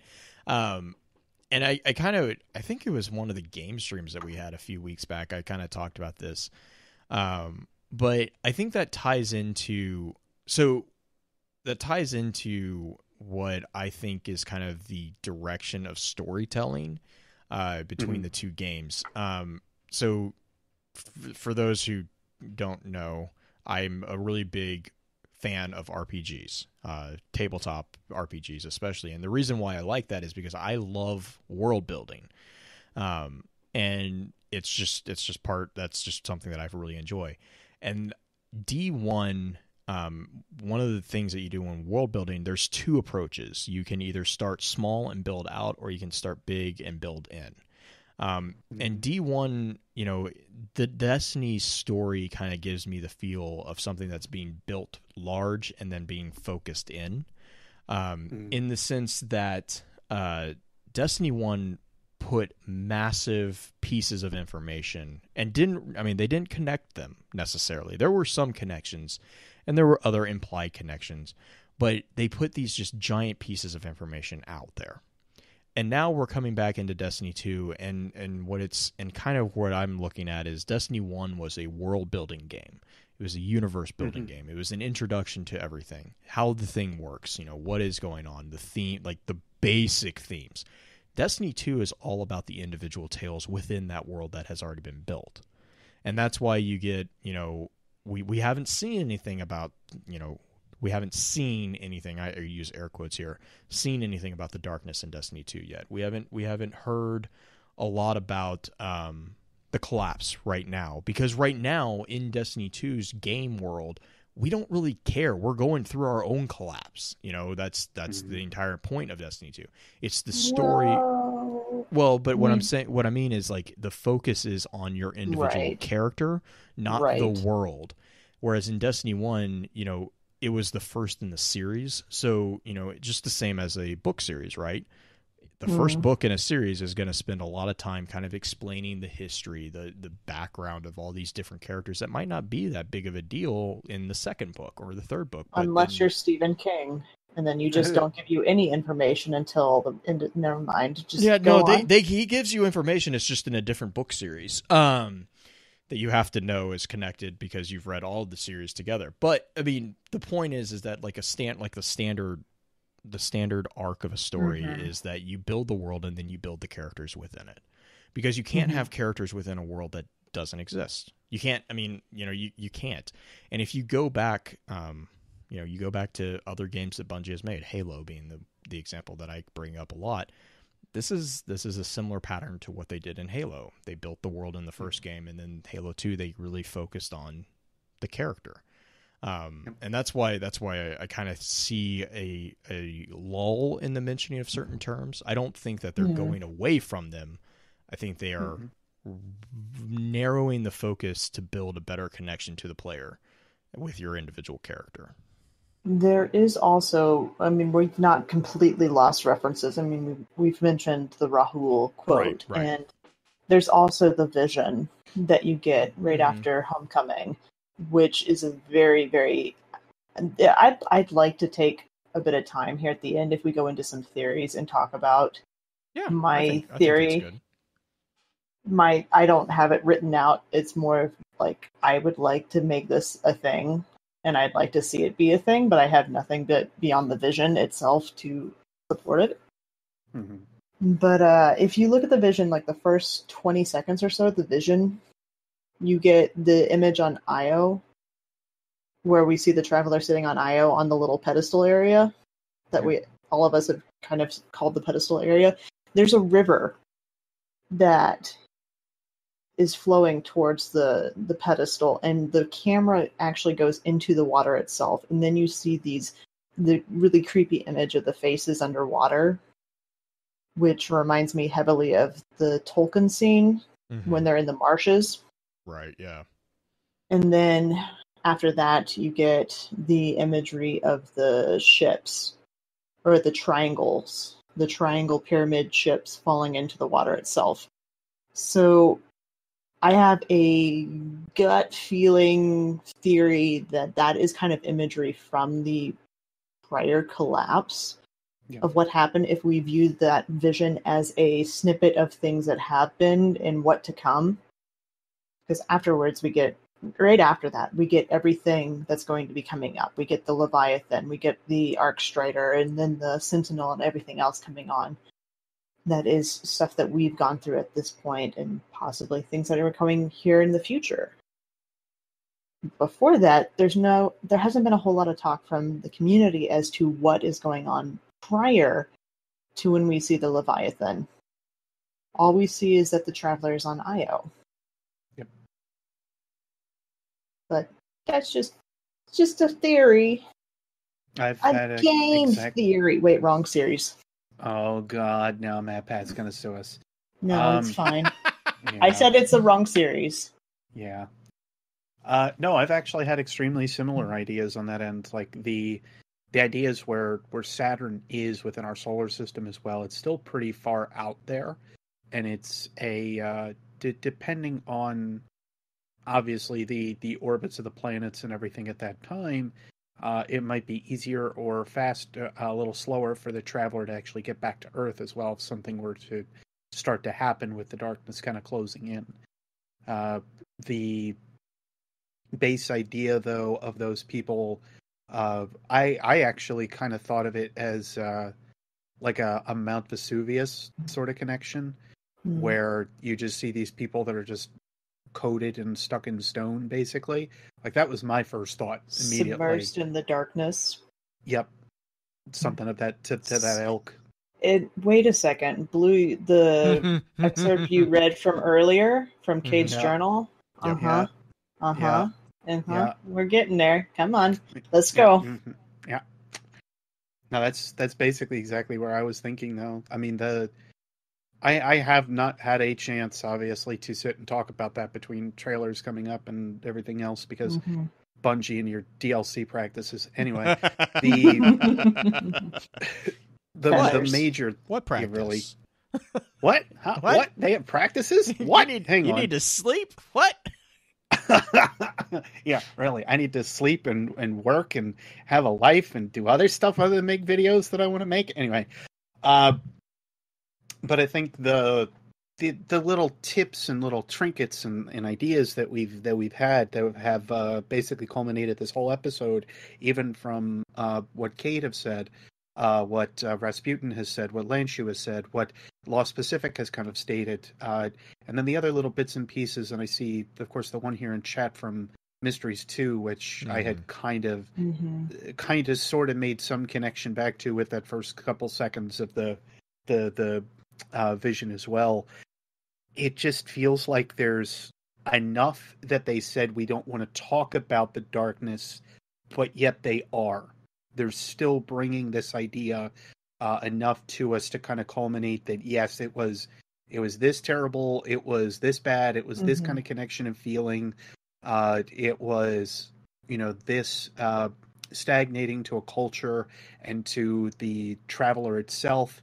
It completely screwed the light up. It completely screwed up the balance of everything. And now, at least our little section of the galaxy, or possibly our section of the universe, is completely that much out of flux. I think if we're going to talk semantics, because Bungie loves to play semantics, they're not talking about the darkness. They're showing us. Mm-hmm. Yeah. They're showing us the result of the collapse. They're showing us what happened prior and who was all out there and the things that we've been asking to be shown for all of the first 3 years. We've wanted to see this, and we're getting it now. I would highly agree. Yeah, Blue, that's a good point, even though technically our collapse is a very personal one. You just put in chat that they're allowing us to live the collapse. But now it's our own personal civilization that we're losing, possibly. Well, it's also, But it's more than a civilization too. I mean, look at the collapse of the Vanguard, the moral questioning of all the Guardians because their light was ripped away, and that questioning of, like, I mean, Zavala personified it so well. His entire line of questioning of, like, without the light, what am I? Ikora, and then the stutter step that was basically forced on all of us as Guardians, and then our Guardian being the one that was like, F this, no, and pushing forward. I mean, that's kind of the sense that I got from our character was like, no, I am not, like, I'm not laying down over this. I fell off a freaking ship, and I'm going to get up, and I'm going to walk out of this. And then I'm going to go and I'm going to find a way to get my power back because it's my power, and it's like, that's the entire mental state that I kind of pictured as being I mean, we have now become not just a guardian. We are the catalyst of this revigoration of the Guardians, because if it was not for our particular actions in Destiny 2, there would be no Guardians. There would be no growth. Right, I mean, as far as a perspective, if you think from a personal growth perspective, we were pretty much at the peak of what we could be at the end of D1. We had very little to grow unless there was new conflict introduced, and beyond just the conflict of having a new enemy show up, which could get very boring very quickly because we were already very, very powered.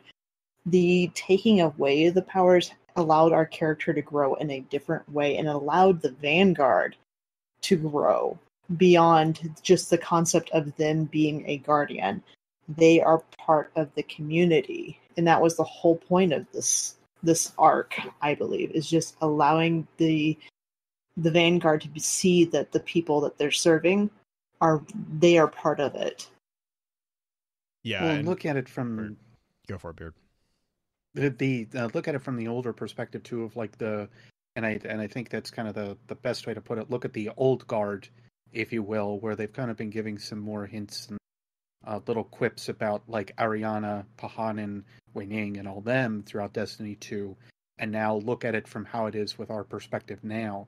We've had to grow and change and alter in a lot of different respects, but kind of similar in raising of a stallion.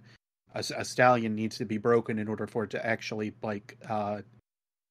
does need to break in order to actually become more a little stronger. Or, like Blue had said in chat too, breaking a bone allows it to become stronger. Same kind of idea. It's our new golden age that is now rifled with a lot of different these older hands that had a lot to do with it.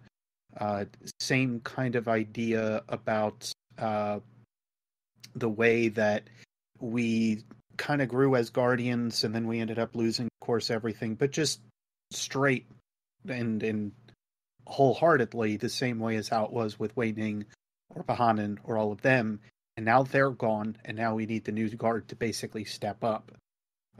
That's at least my little takeaway from it, as not very well voiced, I think, as I did on that, but It's just old guard to new guard. Yeah, and I think, the reason I was kind of, everyone loves parallels in Destiny. And there's just, to me, there's not a way to avoid the giant parallel between the Age of Triumph, which is basically from Destiny 1 was described as the new Golden Age, and the old Golden Age, the original Golden Age. Right. And, Green, kind of going back to what you were saying, I agree wholeheartedly. We had reached the pinnacle. But as part of that pinnacle, we had also become very detached from the thing that had allowed us to reach that pinnacle, and that was the city. The city was what we were protecting. The city was the seat of what drove us forward, and we had lost connection to it, as is seen with the character of Hawthorne in Destiny 2. Oh man, she is so salty. Well, but I mean, and rightfully I don't blame her. I don't blame her at all. No. And that's the thing, is that was the point. Is we had become. I mean, we were so focused on being this, this protective wall that we had forgotten what we were protecting. And that was, I think, the really the big purpose of Destiny 2 was breaking the wall and making sure that the people who made up that wall remembered what it was that they were defending. In chat right now, Black Flag kind of said it right now. Our Guardian, and again, going back to our Guardian didn't lose hope, but at the same time, that collapse, the new collapse, I guess, if you want to call it that, it allowed those people, those entities who were no longer human, to be rehumanized. They were reduced to the base level of what they were, and then they were allowed, in most cases, they were allowed to return to the heights. And you see this a lot with ancient Greek mythology, the trials of Hercules, or Heracles, if you want to go really far back. It's by reducing a demigod to a human state and then making them work for that power back that they start to understand the benefit and the true purpose of that power. Right. Would you have, Green? I'd even go further and say that it's not just the allowing us to really, once you lose it, you don't know what you have until you lose it kind of thing, what you're saying. It's also the concept that we learned not only that what we were protecting with the non-guardians, the city folk, Civilians. We were protecting them, the civilians. We were protecting them, yes, but we were also, Hawthorne talks about in one of the very first adventures you can go on, that it was somewhat of a prison to a lot of them. Yeah. And we learn their strength too. We learn some of their ability to what they've adapted. And we see that we may have been blind to some of our own assets of having some of the civilians be higher up in the say of what's going on. Well, what's a common thing within storytelling, especially with anything within either darkness or protecting something or fighting against something? It's a very common theme that we don't want to lose our humanity. Mm-hmm. So in that respect, we end up seeing that we did, in fact, lose our humanity, which I think is where those arguments of did we, or at least to a point, we kind of lost our humanity in the way that things kind of worked out. But is it more, that argument of did our ghost make us do that? Did the light make us do that? Did other things kind of make us do that? And there were these, and I kind of see where like Osiris was kind of coming from with the ideas that he came up with. The simple idea that we are defending humanity, but in turn, if we lose, kind of tying back to the way that the collapse happened, we lost our records. We lost everything of our history. We lost most everything about like what it was that made us humans. And then effectively we end up turning into something different. And now we have to rewrite how that human nature is, or how everything is kind of built up. It's not the same humanity that we now have before. It's something completely different. Yeah, and I would argue too. You see this a lot in the Exos, actually. You know, the debate of why does an exo have morality? I just, you know, you were talking and I actually just kind of made this parallel too. It's, we in a way have all become machines of death, machines of killing, killing machines. And I think if I remember right, is Destiny 1, I think it was Lakshmi that actually made the comment that you're nothing more than a machine of war. And the thing with the factions is they're not guardians. No. Yeah, so Lakshmi is actually speaking from a non-guardian perspective to a guardian. And so that's where that kind of, that, you know, and you can say, yeah, I'm a killing machine, you know, I'm a machine of war. But the thing is that as part of that, and the other thing is, and this kind of harkens back to a document or a thesis that I did way back in college. You see this a lot. You see this a lot in vampire mythology. Immortality often translates into immorality, because what happens is after a period of time, if you don't have the fear of death to keep you, there's a degree of which the fear of death pushes a mortal creature into kind of usually being somewhat moral. And you see that in the cases of religion and, you know, spiritualism and stuff like that. And so as a guardian, we are immortal. As far as the light is concerned, we are immortal.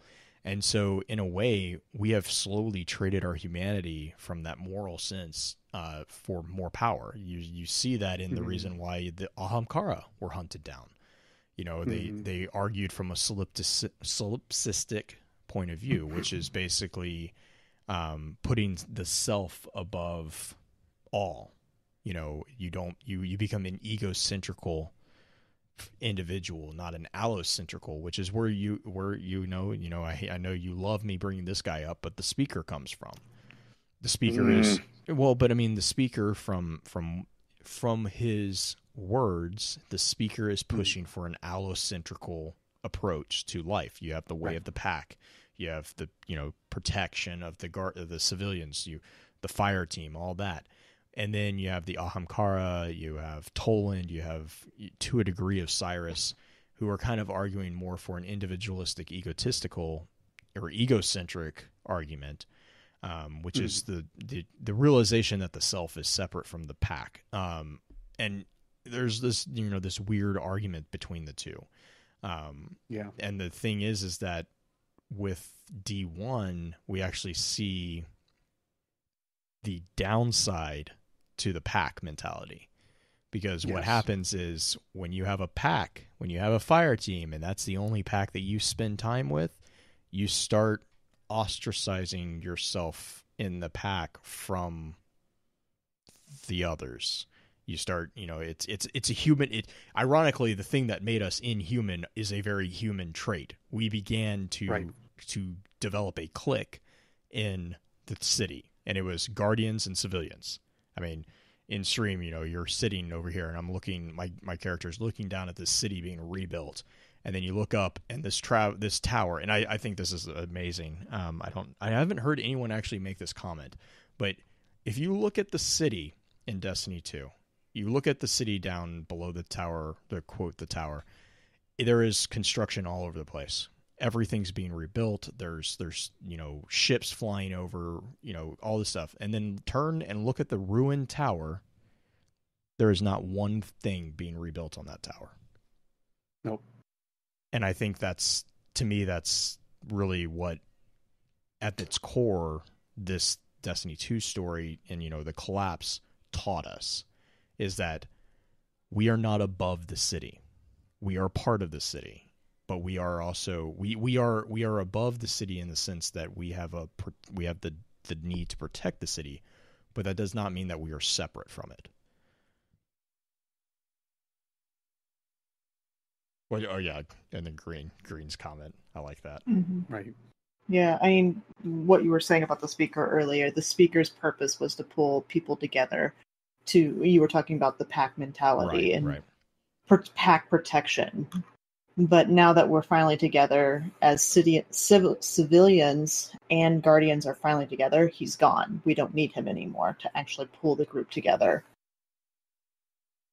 I'm gonna say, don't get me started on the speaker, but you know. Yeah, we should probably stop before Beard gets too. One last thing I do like Black Flag real quick. He's telling different, as Guardians, we're literally newborns given the power of gods, and Destiny 2 is the gods have been brought down from Olympus.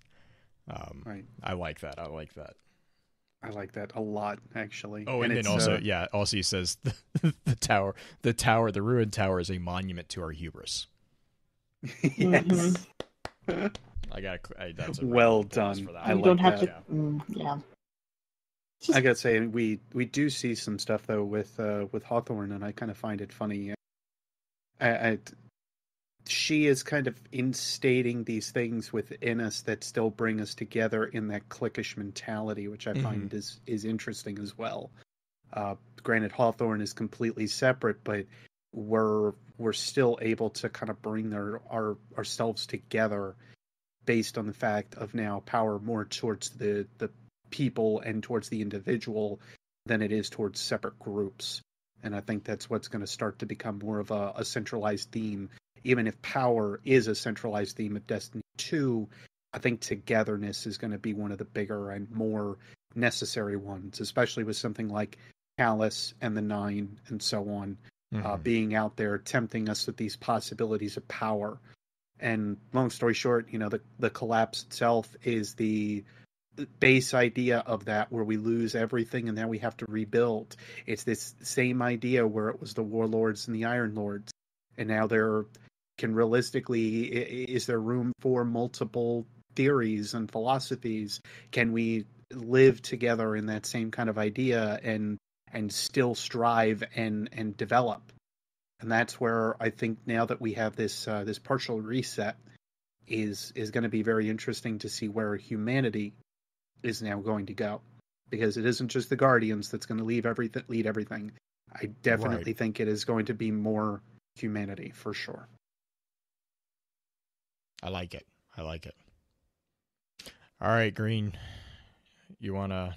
Okay, yes. Go for it, Green. I just realized we had a dispatch, but it's actually not a dispatch. I'm giving it a shout out. So. Oh, okay. I was like, I have a dispatch. No, I don't have it. I got confused. Sorry. It's okay. It's okay. I saw somebody use Ask FFC, I think, this week or last week. Last week. It was. I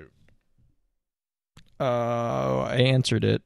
I saw your answer. I answered it. I know that. I think it was. I was excited to see it. But yes, use that hashtag, guys. It's a fun one. My shout outs go to book club. It's Blue's Choice this month, and I was okay when I put that choice on there. I was a little tentative. Yeah, I surprised everybody. Let's just be honest.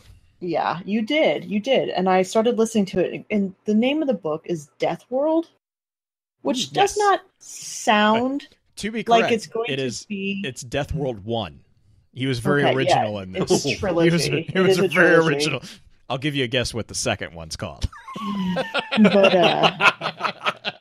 So Death World, I was surprised as to what it's actually about. It's very sci-fi. It's very Han Solo, gambler, Indiana Jones kind of feeling. Although I got film noir kind of at the beginning too. Yes. It's just such a nice balance between all these different things. Yeah, it's Harry Harrison. Anyone who's it's Harry Harrison. Yep. So anyone who's not familiar with Harry Harrison, that what Green just kind of said is basically him. Like he does a very good job of blending a lot of different genres into a science fiction tale. One of his best series, and it's just freaking hilarious, is the Stories of the Stainless Steel Rat. And it's just like it. If you want good sci-fi, I mean, you got Heinlein, you got Harrison, you got Philip K. Dick, all these authors that wrote short stories. I mean, that's the thing is, Death World is definitely not I think it's like 400 pages. It's 6.5 hours long total on Audible, which is the shortest one we've done so far. So it's definitely not a long book, but I like it. It pulls you in it's pretty fun. quick. If you like Firefly, it definitely has kind of that same feel that Firefly has. Kind of that weird hodgepodge of different things that somehow, like if you listen to us put all the different pieces together, you're like, there's no way this would work. But then you read it and it's like, this is awesome. It actually does work. Plus, it has one of the coolest mechanics I've ever heard described for a gun, a holster and a gun. It's just ridiculous. Just ridiculous. Anyway, jump into book chat for that. If you want to do summaries on that, or if you're like you don't want to do summaries or anything like that, just have fun reading it. It's good to start a conversation about it with your friends because it's just a fun one to do, and it's not long, and it's not hard, and it's not scary, and it doesn't have Rhea in it, so I'm happy.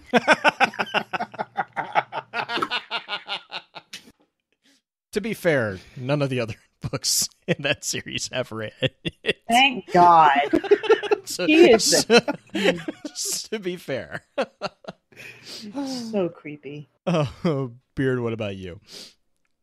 As always, my shout out is going to continue to go towards Guardian Con. It probably will towards all the way up to July. Continued thanks to anybody that helps me on a daily basis too with finding anything in terms of lore. My life is continuing to be hectic, and that may as well be the hashtag that I run with for the rest of my life. But when all is said and done, I thank you to all of you that have been helping me out with gathering stuff for either lore videos or just retrospective or ideas in terms of like what we can cover as car goes by. Every single day, either in my Discord, on Twitter, that I can write down or look as possible topics. So thank you all very, very much. Awesome. All right. And my shout out is actually, I'm going to read this email that Millie sent us because Millie is a person who has been giving us updates on his journey through Destiny with his girlfriend. This is a cool one. And so like I love the updates. So he said, "Hey guys, I have another update I would like to share with you. My girlfriend and I finally got another PS4. It's all set up. D2 is downloaded, and her background is the most purple theme that was available. Over the past week, she went back to D1 on my account and has been playing through the story to get caught up. That's true dedication. She is a bookworm and a nerd, and I knew the Destiny story would intrigue her. Unfortunately, she had to work over an overnight shift tonight last minute, but tomorrow we will finally be on our journey into the universe of Destiny together. My dreams have come true." And then the next paragraph's more for us. So, but you know, I am just happy that this guy has finally got where he can play his hunter back. And there's that. Titan. She can have her Titan. Yeah, there is that. So the story started. He wanted to introduce his girlfriend to Destiny, and he's a hunter main. And basically, he introduced her, and he was like, "No, play the hunter." And it was a little bit too difficult, so he gave her the Titan. And she became a Titan main. He's like, "Oh no!" Oh, and Millie, by the way, live chat has decreed that you need to make sure you keep her. So yes, pressure from the live chat on that one. But yeah, no, it's just amazing because I'm super happy for them. Because he's emailed us. I think this is the third or fourth email that I've gotten from Millie. And they've been working really hard to get a PS4 so that they can both play together because you can't, you don't have the local co-op. And so awesome to hear that is going to happen. But yes, that was my shout out. The other shout out is basically housekeeping notes, which is always my fun ones. Next topic is going to be an update on Titans. This will be from a lore perspective, not a game mechanics perspective, because otherwise I'll just sit here and yell about Tink Tinks. But yes, that is the next topic. So if you guys have any thoughts, questions, concerns, I know there's a couple concerns about the update in Titans for Destiny 2. Please be sure to send us those And also, as always, be sure to vote on the poll that's gone up this weekend. We'll have that up in the Discord server as well as on Twitter, so that we know what we're going to talk about next. But yep, we'll just run through an outro, and then we'll stick around for a little bit of an after show. With that, we'll begin to wrap the chat up. Thank you again to those over on Twitch for coming to spend your evening with us. If you'd like to join us for the live streaming of the episodes, please be sure to give us a follow over on twitch.tv/FocusFireChat. Links to all our other sites can also be found with our episode archives over on the new FocusFireChat.com. Please be sure to email us at focusfirechat@gmail.com with any questions or comments for our team concerning the podcast, and let us know how we're doing by giving us some feedback and a rating over on iTunes as well. Also, be sure to check out all of our amazing podcast partners within the Guardian Radio Network over on theguardiansofdestiny.com. So until next time, focus your fire, and may your light shine bright.